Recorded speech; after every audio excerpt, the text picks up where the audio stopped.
Hello, and welcome to another story time with Miss Kelly. We are continuing our mythical creatures. This week we are going to do animals that fly. So let's get started. The picture that you see before you is what is known as a phoenix. It's a fantastic flapping firebird, and it is featured in the legends of ancient Greece and Egypt. The song of the phoenix was so beautiful that the sun god would stop his chariot just to listen to it. Toward the end of its life, the phoenix was thought to build a special nest. It is the nest on fire before being reborn from the ashes. The new phoenix flew up to the sky to give the gift of an egg to the sun god.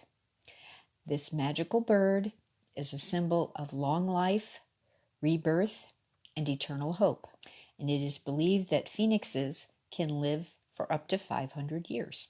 Anyone who is familiar with Harry Potter is probably familiar with a certain phoenix.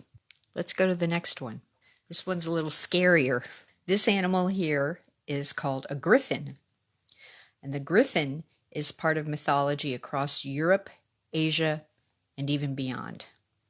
It has the beak and wings of an eagle and the body of a lion. Griffins were considered the most majestic of creatures. With its super strength, they have been described as more powerful than 12 eagles and more dangerous than a pride of lions. Griffins were strong enough to snatch up horses and their riders in their talons. They were also guardians, trusted to protect gold and other treasures.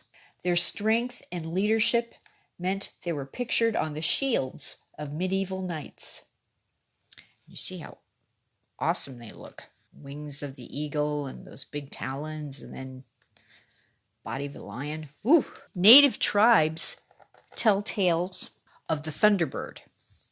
They celebrate it in carvings and totem poles. However, sightings and stories of the Thunderbird have always struck fear into human hearts. When this monstrous bird took flight, the sky would fill up with thunderstorms. Thunderclaps came from each flap of its wings, and lightning strikes from each blink of its eye. The Thunderbird was so large that it could grab whales out of the ocean and carry them away to eat. And as you see in the picture, this is a totem pole from a site in British Columbia, which is in Canada. Let's move on to the next one. Arabian legends tell of a winged terror called Roke. It's featured in a classic Arabian story, 1001 Nights. It also appears in the traveler's tales of the Italian adventurer Marco Polo. Seeing the rock meant a failed harvest or a bloody battle was on the way. The rock had a huge hunger to match its size. It could grab its prey in its enormous claws. Rocks were thought to be able to snatch up whole ships from the sea. And according to one story, this eagle-like bird could carry off a whole elephant.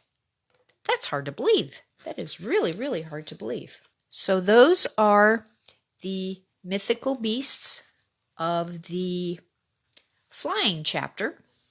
This is Mythical Beasts by Andrea Mills.